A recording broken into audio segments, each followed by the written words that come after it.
Ó, vou começar, não gosto de me estender muito, então vou apresentar e ler para vocês a forma como me perguntaram e logo em seguida a pergunta eu vou responder, tá bom? Lorena, boa noite, Lorena, seja bem-vinda também. Primeiro, que na verdade não é uma pergunta, me pediram por direct para eu falar um pouquinho mais sobre atestado de sanidade mental. Não é uma pergunta, não lembro de ter falado já sobre atestado de sanidade mental aqui pelo Instagram, então eu vou falar um pouquinho sobre ele e alguns cuidados que a gente precisa na hora da elaboração do atestado de sanidade mental, tá? Até entrei em contato com o Conselho de São Paulo para verificar se tinha alguma orientação diferente, porque fazia tempo que eu não precisava falar sobre ele. Então, primeira coisa que a gente precisa saber sobre atestado de sanidade mental. Psicólogas podem elaborar atestado psicológico de sanidade mental? Sim, tá? O médico pode emitir atestado de sanidade mental, não tem obrigatoriedade de ser um médico psiquiatra, por exemplo, tá? Mas sim, nós psicólogas podemos emitir atestado psicológico de sanidade mental. Como qualquer outro documento, ele vai precisar estar de acordo com a resolução do Federal, a 6 de 2019, que é a resolução que regulamenta os documentos escritos, que eles chamam, né, que são documentos psicológicos decorrentes aí de serviços psicológicos.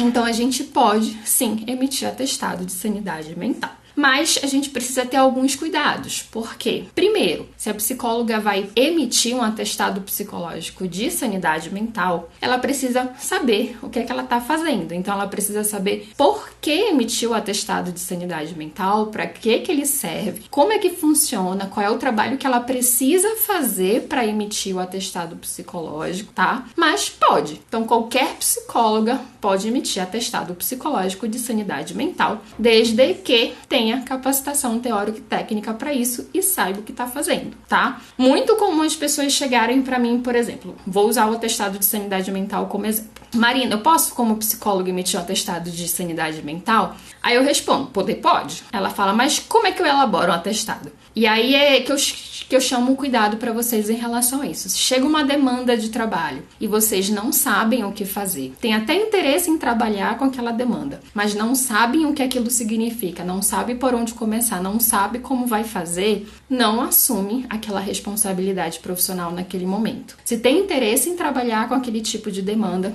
se capacita, procura saber do que se trata, como é que se trabalha naquela área, e aí sim passa a assumir atividades, tá? Sem capacitação teórica e técnica, sem saber o que a gente está fazendo, a gente corre riscos bem grandes de cometer faltas éticas e até bastante graves, beleza?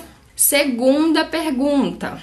Existe uma tabela de valores dos documentos? Por exemplo, quanto cobrar para a emissão de um laudo psicológico? E como fica o fato do paciente ter direito ao documento? Não existe tabela de preços de documentos, tá? Eticamente falando, não existe encomenda de documento, tá? Isso às vezes acontece, mas pessoas que cobram para elaboração de documento é falta ética, beleza? A gente não cobra pelo documento em si. A gente sempre deve cobrar pelo processo do trabalho que a gente vai precisar fazer para elaborar aquele documento. Porque se eu emito um documento sem nenhum trabalho, sem acompanhar a pessoa, eu não tenho fundamentação suficiente para fazer um documento respaldado, tá? Isso aí pode infringir o nosso código de ética. Dependendo do documento, da gravidade, a psicóloga pode responder um processo ético sem muitas dificuldades, beleza? Então, primeira coisa,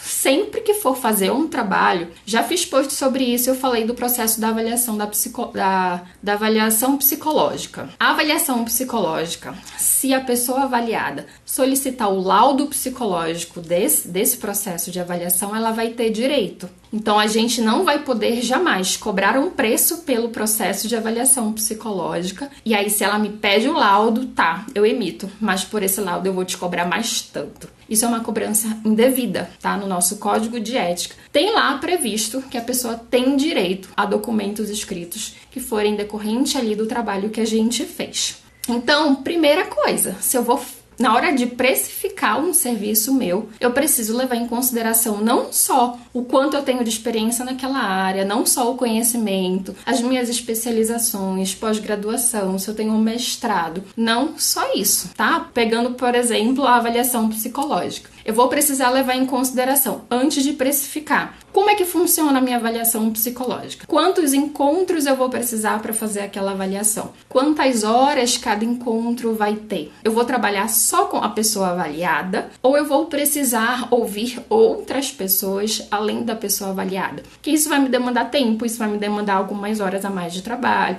de repente alguns dias a mais de trabalho, tá? Eu sou uma psicóloga, por exemplo, que uso teste no processo da avaliação psicológica. Então, eu vou precisar saber que, além do tempo da aplicação do teste, eu vou precisar ter um tempo para fazer a correção daquele teste, a correção daquele material, a interpretação dos dados. E aí eu vou precisar saber que, ao final desse processo, se a pessoa me pedir um laudo, ela vai ter direito. E aí, se eu precisar emitir esse laudo, eu vou precisar sim pensar muito antes de fechar o trabalho. A elaboração desse documento vai me demandar tempo, tá? Então, tudo isso precisa ser levado em consideração antes de eu precificar o meu serviço. E aí sim, eu não vou cobrar pelo laudo, eu vou cobrar pela avaliação psicológica. Mesma coisa com relação a documentos de psicoterapia. No nosso processo de psicoterapia, qualquer pessoa pode pedir um documento que seja a partir daquele trabalho. Então eu preciso levar isso em consideração na hora de estipular o preço pelo meu serviço. Tá bom?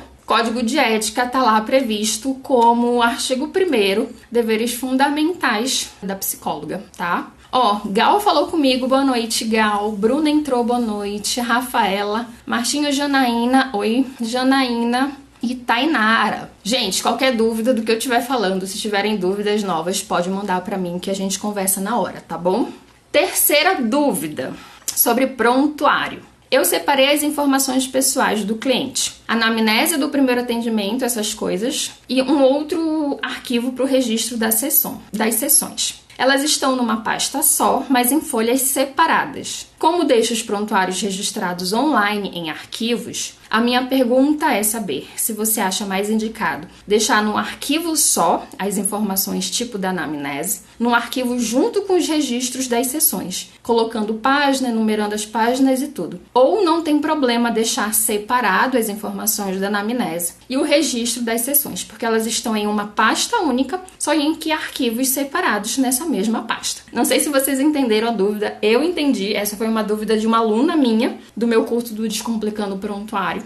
Então, primeira coisa em relação a essa dúvida, a psicóloga precisa ter muito claro o que é que está chamando de registro das sessões, tá? Por quê? Anamnese cada um faz de uma forma, registro de sessão cada um faz de uma forma. A psicóloga pode fazer registros pessoais para ela pensar naquele caso, para levar para supervisão, para apresentar um caso clínico, isso é uma coisa. E aí eu posso fazer registros das minhas sessões para me ajudar a evoluir o prontuário. Então eu preciso saber o que eu estou nomeando aí de registro de sessão. Mas no prontuário psicológico, então lembrando, todas as psicólogas que prestam serviço em saúde precisam elaborar prontuário psicológico. Então, atendimento em hospital, atendimento em clínica, supervisão clínica é considerado como atendimento em saúde. O conselho fala que quem trabalha com supervisão tem que ter registro disso, tá? E aí a gente pode fazer no formato de prontuário. Mas, enfim, então o prontuário vai ser todo o registro que diz respeito àquele trabalho. A anamnese, independente da forma como você faz, se você faz estruturada, semi-estruturada, se você não utiliza nenhum instrumento e faz ali na conversa com a pessoa, naqueles primeiros atendimentos, nas primeiras entrevistas, deve constar no prontuário.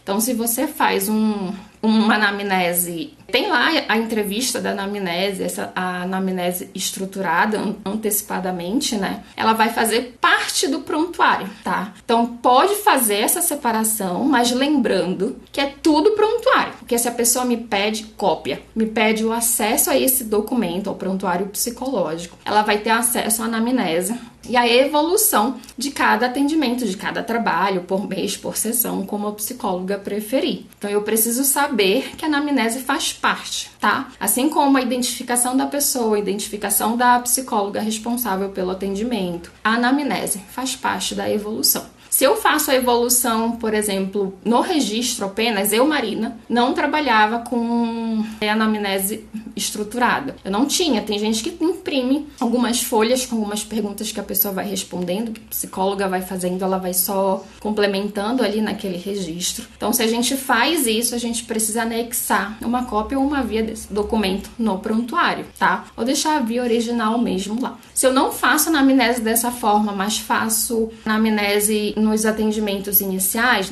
nas entrevistas iniciais, antes de iniciar o processo da psicoterapia, por exemplo, eu vou fazer um registro que na data tal foi feita a anamnese. E o que é que eu coletei nessa anamnese? Identificação da pessoa, a demanda inicial de como aquela pessoa chegou até o meu trabalho, qual é o tipo de trabalho que vai ser feito a partir daquelas entrevistas, e aí fazer um resumo do que eu acho importante dessa entrevista e registrar no prontuário. Beleza? Paulo Marinho. Oi, Paulo. Boa noite. Vamos para a quarta pergunta. Você sabe se existe algo do Conselho de Psicologia sobre autorização para terapia com adolescentes? Está previsto no nosso Código de Ética. Na verdade, o que está previsto no nosso Código de Ética é que para atendimentos não eventuais, a psicóloga precisa, obrigatoriamente, da autorização de ao menos um dos responsáveis legais pela criança ou pelo adolescente, tá? Isso vale para criança, adolescente e pessoas interditadas judicialmente, beleza? O que são atendimentos não eventuais? São atendimentos que têm uma frequência, tá? Então, para eu atender uma criança, um adolescente, uma pessoa interditada legalmente, por exemplo, num processo de psicoterapia, pelo nosso Código de Ética, a gente tem que ter autorização. Essa autorização pode ser verbal, pode ser escrita, tem gente que prefere escrita, pode fazer como vocês quiserem, mas alguém tem que me autorizar a fazer aquele trabalho, tá? Já aconteceu. Por exemplo, a mãe não concorda, sei lá, adolescente quer fazer psicoterapia. A mãe não concorda que ela tenha necessidade de fazer a psicoterapia, mas deixa a psicóloga fazer o trabalho. Então, isso já autoriza. Se a mãe me fala, eu não acho que minha filha precise fazer, mas se ela quer fazer, ela pode fazer, isso já é uma autorização. E nesse caso que eu tô falando, por exemplo, para vocês, que é frequente até em consultório, é importante estar registrado em prontuário, que a mãe, naquele dia que conversou comigo, falou que ela é contra a psicoterapia da filha adolescente, porque ela não vê necessidade, não vê motiva, acha que a filha não precisa, mas não impede que o trabalho aconteça, tá? Porque ela tá me autorizando ali a fazer aquele trabalho. Vamos para as dúvidas antes de eu passar para a próxima pergunta. O ideal seria fazer evolução a cada atendimento? A cada 2 atendimentos? Tem um tempo ideal? Eu faço a cada atendimento. Gilvanete, eu sempre leio só o início, desculpa. Gilvanete, na regulamentação do federal, ele não estipula a frequência com que a gente tem que evoluir o prontuário, tá? Então isso vai variar muito como a psicóloga prefere fazer. Vai depender do quanto ela atende em consultório, do tempo que ela tem para fazer aquela evolução. Então a gente pode decidir fazer por atendimento, a gente pode fazer por semana, a gente pode fazer quinzenalmente, a gente pode fazer uma vez no mês, como a gente preferir. Eu oriento que não fique mais de 2 meses sem fazer evolução, tá? Tem gente que fala assim, mas eu tenho uma boa memória. Muito difícil a gente atender só uma pessoa. A gente precisa manter isso arquivado durante 5 anos. Então, se depois de 4 anos a pessoa me pedir o registro em prontuário, eu vou ter que puxar da minha memória 4 anos atrás um trabalho. Então, eu oriento que não fique mais de 2 meses sem evoluir, tá? Mas a gente pode fazer. Se eu fizer, por exemplo, a cada sessão, eu vou datar cada sessão e fazer um resumo do que foi trabalhado, do que eu achar importante de cada encontro. Mas se a gente faz, por exemplo, de 15 em 15 dias ou uma vez no mês, é importante registrar as datas em que aconteceram os encontros, tá? Então, falar que, sei lá, se a pessoa faz uma vez na semana a sessão em psicoterapia, colocar lá todas as datas em que os atendimentos aconteceram e aí fazer um resumo do que foi trabalhado naquele mês, tá?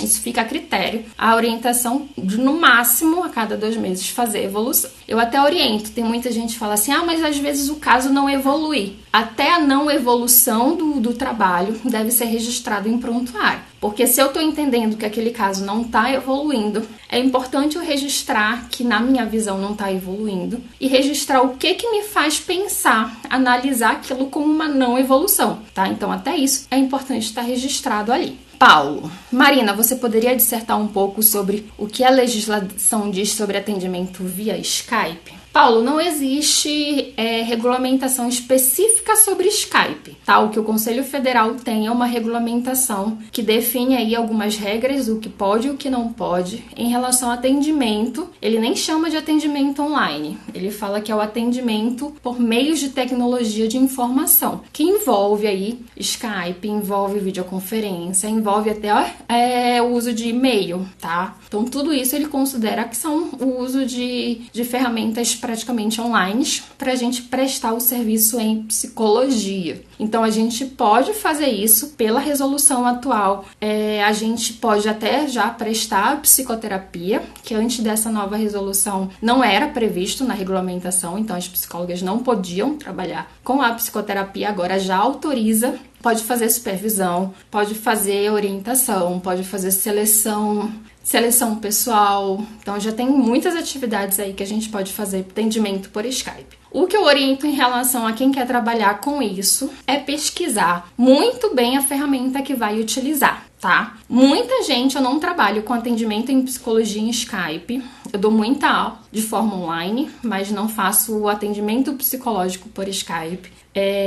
Mas é sempre pesquisar antes a ferramenta que vai utilizar, por conta principalmente de sigilo, segurança das informações, tá? O que as psicólogas que trabalham com atendimento online me falam, me dão esse retorno, esse feedback, é que o Skype não é a ferramenta mais adequada para a prestação desse serviço por conta do sigilo de informações, tá? Elas acabam utilizando... Eu vejo que muitas me falam que utilizam muito o Zoom, que é uma ferramenta de videoconferência, dá para fazer reunião com uma pessoa, reunião com um grupo de pessoas. Até onde eu sei, essa é a ferramenta mais utilizada. E nenhuma me orienta a utilizar Skype, tá? Nem Skype, nem WhatsApp. Skype é uma ferramenta que eu acho que pouca gente utiliza, já é mais antiga, né? Mas geralmente são as ferramentas que as psicólogas não me orientam quando eu pergunto sobre isso.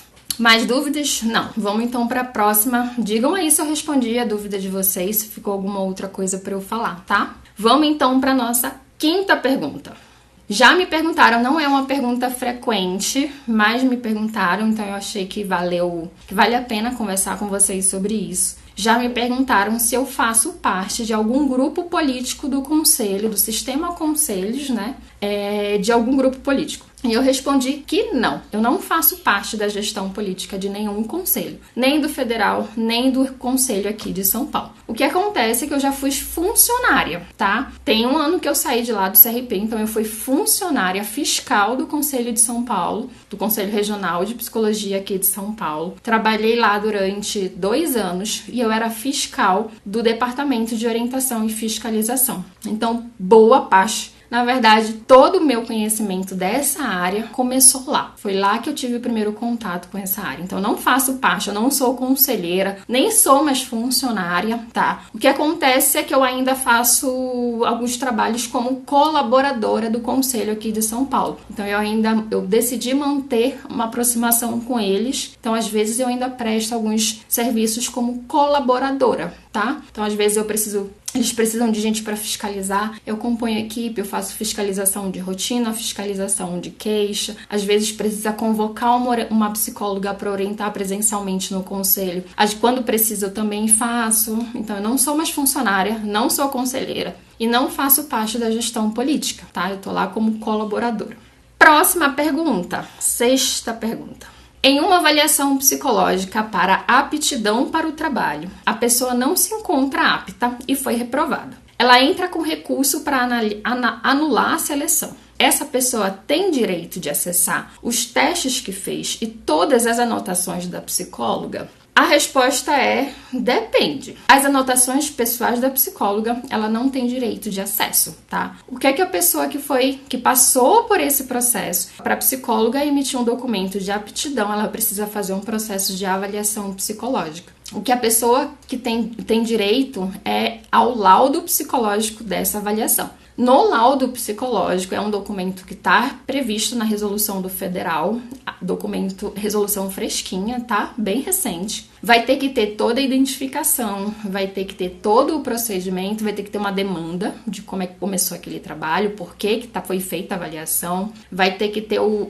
detalhamento de todos os procedimentos feitos na avaliação. quantas entrevistas, quais os instrumentos que foram utilizados, se a psicóloga utilizou testes, quais os testes que foram utilizados. Não utilizou teste, utilizou observação, utilizou uma escala, utilizou uma dinâmica. Isso tudo vai ter que estar detalhado no laudo, tá? E além disso, vai ter que ter o registro ali da análise. Então, qual é a análise dos dados que a psicóloga coletou naquele processo de avaliação? O que é que ela interpreta e o que é que ela analisa em relação a todos esses dados que foram coletados. Aí vai ter que ter a conclusão dela. Qual é a conclusão que ela chega depois de analisar tudo isso? Então, a pessoa que não foi aprovada, por exemplo, nessa vaga de trabalho, ela não pode solicitar os testes psicológicos. Teste psicológico é considerado privativo, então a gente jamais vai poder entregar um teste psicológico para a pessoa. E ela não tem direito de ter acesso às nossas anotações pessoais. Se ela pedir, ela vai ter direito à elaboração do laudo psicológico, que vai ter todas essas informações, tá?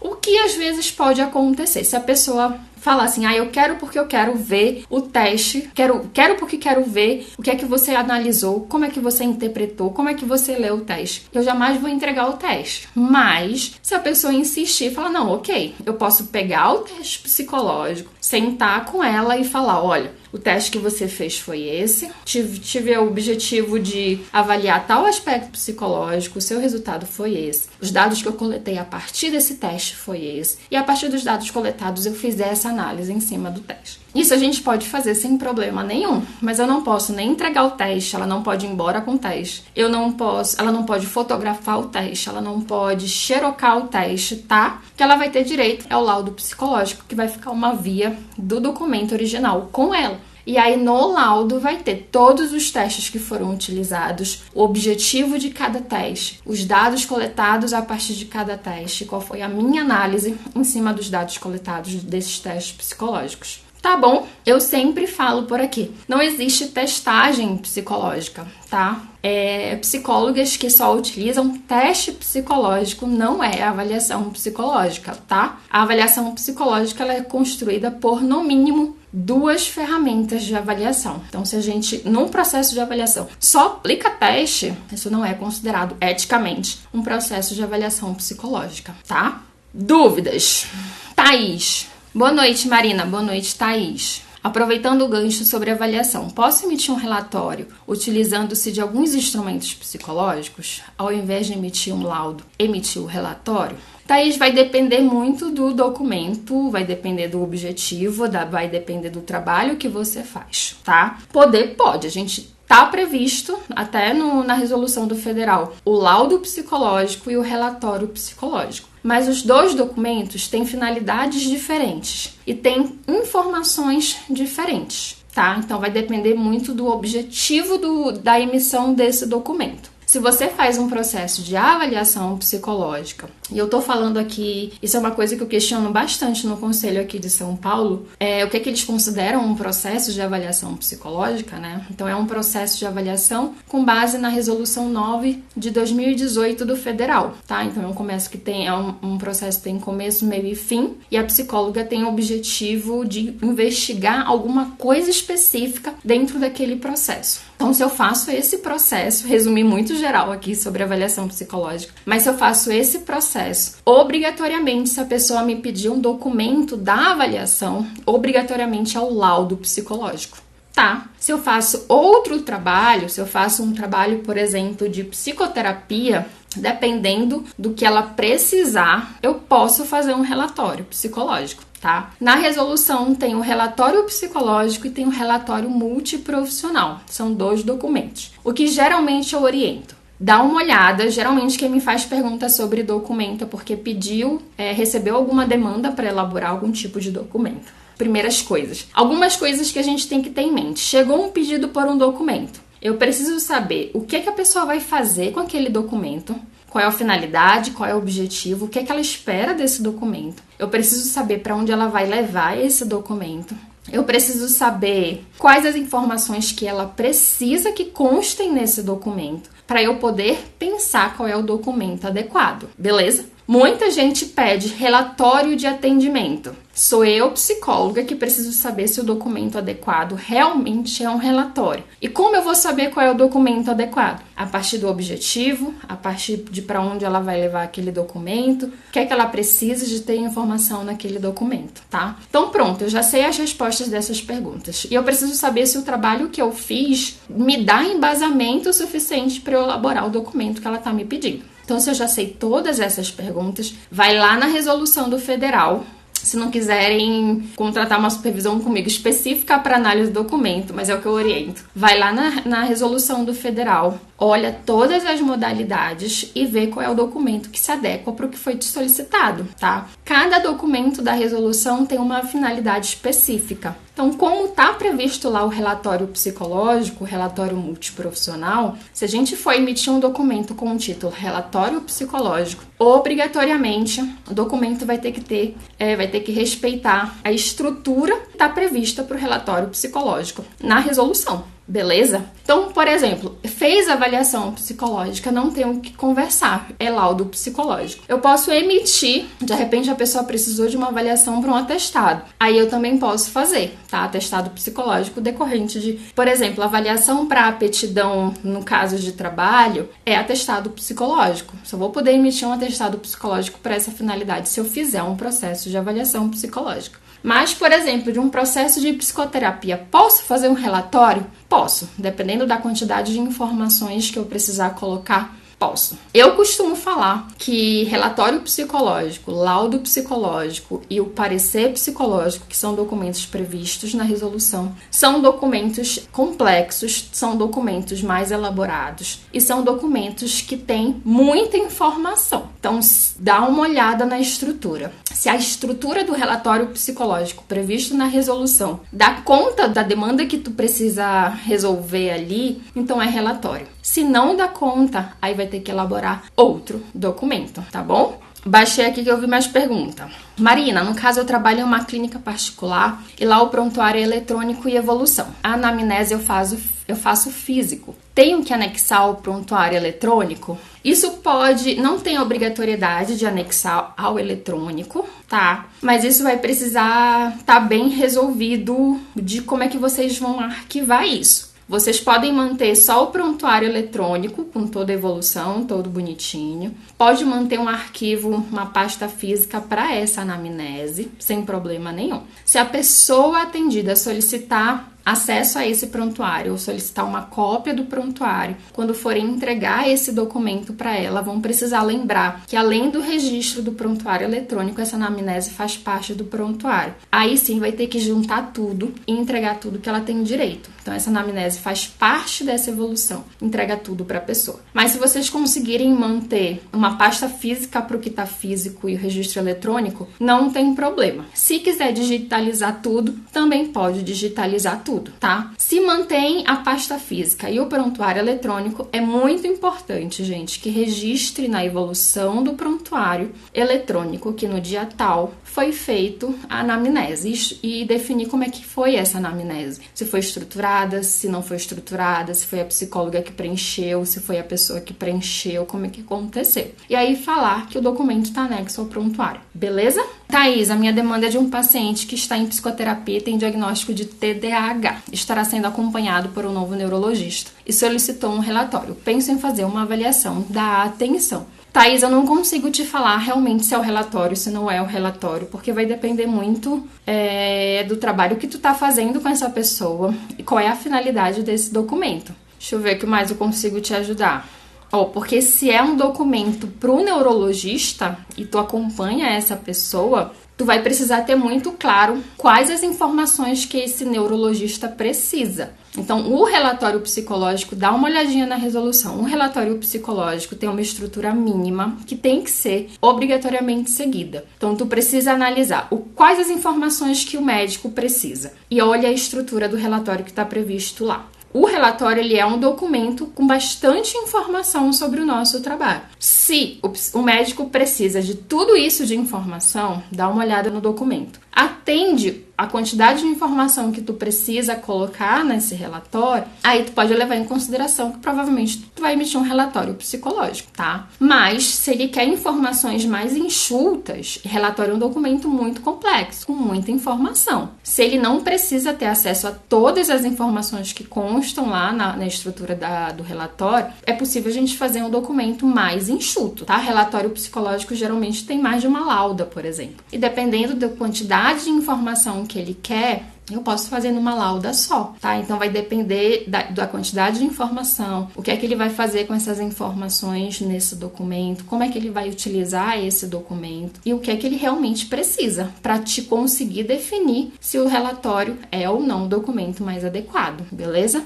Só não vou conseguir te falar se é ou se não é, porque eu não conheço o caso. Eu não consigo te orientar de forma mais específica por não conhecer o caso que você está acompanhando, tá? Então não tem como mesmo eu te responder isso. É inteligência com instrumentos psicológicos para auxiliar nesse relatório. Então pronto. É muito comum as pessoas pedirem relatório, mas a gente não tem obrigação de fazer o documento que está sendo solicitado, tá? Dá uma olhadinha. Se tu vai emitir relatório psicológico, olha a resolução e vê se a estrutura que está lá na resolução tem todos os tópicos que precisa ter no documento e um resumo do que cada tópico precisa ter de informação. Se o relatório dá conta do que tu precisa emitir, aí tu faz o relatório. Se tu entender, não, o relatório é muita informação que eu não preciso colocar aqui. Aí pensa no documento mais específico, tá?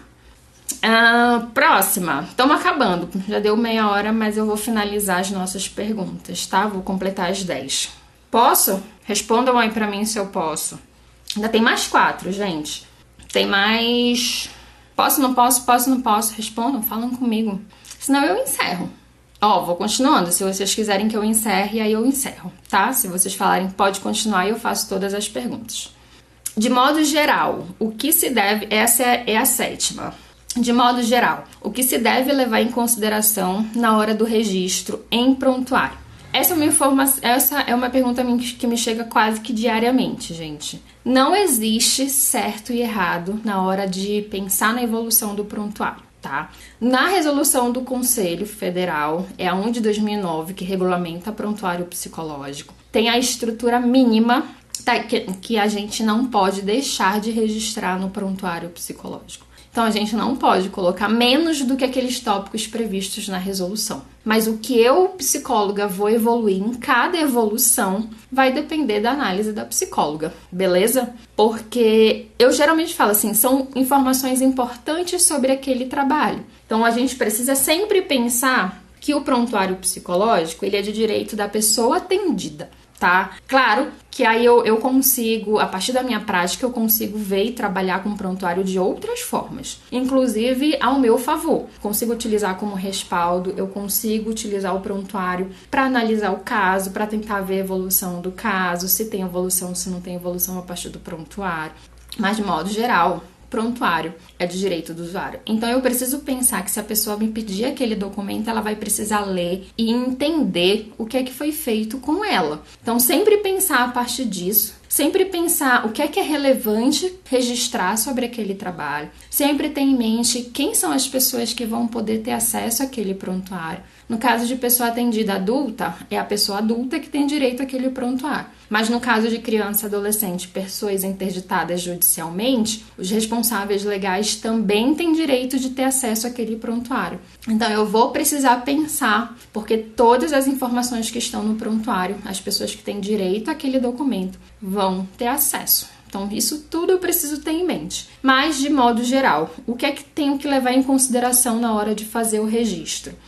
Sempre registrar o que foi importante para o bom andamento do trabalho, tá? Sempre pensando em alcançar o objetivo do trabalho, então pensando se é uma psicoterapia, se é uma psicoterapia breve, se é uma orientação de carreira, se é uma orientação de qualquer coisa, tá? Tem que pensar qual é o objetivo do trabalho e a partir desse objetivo fazendo os meus registros que forem importantes. Que mais?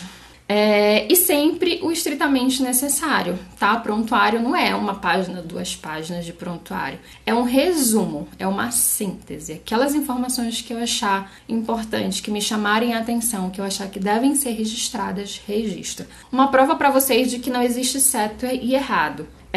Conselho pode fiscalizar prontuário. Então, se por qualquer motivo a gente for fiscalizada pelo conselho, eles podem solicitar, eles têm direito legal, tá? Eles têm competência legal de fiscalizar o prontuário psicológico. Mas o conselho não fiscaliza o conteúdo do prontuário. O que é que a gente fiscaliza? Eu falo isso para vocês porque eu fiscalizei durante 2 anos com o conselho, quando eu era funcionária, e ainda fiscalizo como colaboradora. A gente não analisa conteúdo, a gente analisa a estrutura. Então, a gente vai analisar se tem identificação da pessoa atendida, se tem identificação da psicóloga, se tem análise de uma demanda inicial, se tem a evolução dos atendimentos, se tem encaminhamento, se ela faz avaliação psicológica, vai ter que ter laudo, por exemplo, emitiu o laudo, uma cópia do documento vai ter que estar lá, tá? Emitiu uma declaração, vai ter que ter uma cópia no prontuário. Então, a estrutura que é fiscalizada. O conteúdo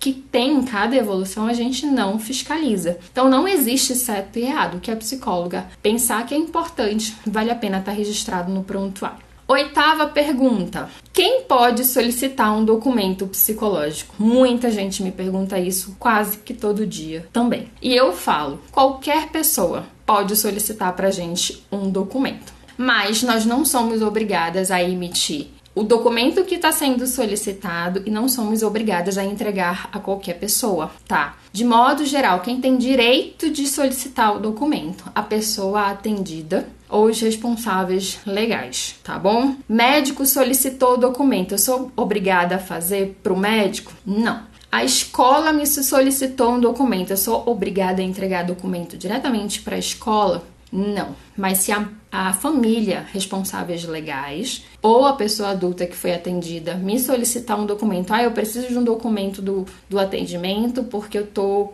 um processo no INSS. A pessoa atendida vai ter direito ao documento. Se a pessoa me solicita um relatório, se a pessoa me solicita um laudo psicológico, mas eu não fiz um trabalho de avaliação psicológica com essa pessoa, eu não sou obrigada e nem posso emitir o laudo psicológico, tá? Por quê? Se eu fiz um processo que não tem nada a ver com avaliação psicológica, eu não vou ter fundamentação suficiente para embasar a emissão de um laudo. Vai faltar fundamentação teórica, técnica, científica, tá? E aí eu vou ter que saber qual é o documento adequado para o que está sendo solicitado. Então, por exemplo, num processo de psicoterapia, eu posso emitir um relatório psicológico, eu posso emitir uma declaração, eu posso emitir uma devolutiva por escrito do processo de psicoterapia, que geralmente é isso que é solicitado. Eu posso emitir documento para reembolso de convênio. Então, eu posso emitir um monte de coisa a partir do trabalho que eu faço. Eu só preciso saber muito bem se aquele documento é realmente mais adequado para aquilo que está sendo solicitado, tá bom? Penúltima pergunta. Posso emitir documento para afastar um adolescente da escola? Emito laudo ou atestado psicológico? Requer cuidado com isso, porque poder, a gente pode, tá? Geralmente, documento feito para afastamento é o atestado psicológico. Mas é dever da psicóloga que vai emitir esse documento saber o que ela tá fazendo. Então não é, gente, só emitir o atestado de afastamento daquele adolescente. Eu preciso saber o que é que o ECA fala sobre isso. Eu preciso saber que regulamentação define esse documento, se realmente o atestado psicológico vai ser aceito ou se tem que ser atestado médico. Eu preciso saber como é que vai ficar a educação desse adolescente ou dessa criança no afastamento, porque legalmente falando a criança não pode deixar de estudar. Então, se ela vai ter o acompanhamento em casa, se ela não vai ter, se ela vai continuar fazendo prova na escola, como é que tudo isso vai continuar acontecendo? Então, antes da psicóloga emitir simplesmente o documento de afastamento, ela precisa saber tudo isso, tá? Inclusive procurar regulamentação no MEC, saber como é que o MEC orienta em relação a isso, saber de regulamentação no caso de crianças e adolescentes, beleza? Quando esses documentos são solicitados, necessariamente devem ser por escritos? É uma questão mais de nomenclatura. Geralmente, quando documentos são solicitados, é um documento escrito, né? Mas depende. Um caso que eu acho que eu posso usar de exemplo, eu atendi a criança e adolescente no meu consultório. E é muito comum, nesses casos, as escolas pedirem documentos dos atendimentos que a gente faz em psicoterapia. Isso sempre chegava para mim como pedido, as mães chegavam, olha, a escola quer um relatório do atendimento da criança ou do adolescente. Eu não gosto de emitir documento para a escola. Então eu sempre conversava direto com a mãe, perguntava a mesma coisa: para onde você vai encaminhar esse documento? Quais as informações que você precisa? O que é que a escola vai fazer com esses documentos? E aí a mãe me respondia. Depois que ela me respondia, eu falava: eu posso conversar com a psicóloga da escola, com a diretora, com a professora, quem quer que fosse que queria falar comigo? E ela falava: tá, pode. Eu entrava direto em contato com a escola e fazia as mesmas perguntas para a escola. Geralmente eu conseguia ir conversar pessoalmente na escola. E aí eles falaram: ah, tá bom, com a conversa que eu tô tendo contigo já é suficiente, a gente não precisa do documento. Então, por exemplo, me chegou o pedido de documento, mas eu consegui substituir a elaboração desse documento por uma conversa presencial na escola. É o que eu sempre fazia no consultório, tá? Sempre depois da conversa, nunca exigiam a elaboração do documento. Eu sempre conseguia substituir um pelo outro. Sempre que essa substituição for possível, eu oriento que seja feita. Até porque no prontuário eu vou registrar que no dia tal eu fui na escola tal, conversei com a pessoa fulano de tal, que é, sei lá, psicóloga da escola, que é diretora da escola, que é colocar o que é que ela faz na escola, e conversei com ela sobre tal assunto. Eu vou ter que fazer um resumo disso e registrar no prontuário. Vamos para a 10ª pergunta, que a gente já vai finalizando. Eu respondo a pergunta da Gal. Durante o processo de atendimento psicoterapêutico de uma criança, a mãe que possui a guarda pede relatório psicológico para enviar ao judiciário num processo de guarda. É cobrado o relatório ou não? Relatório, não. Tá?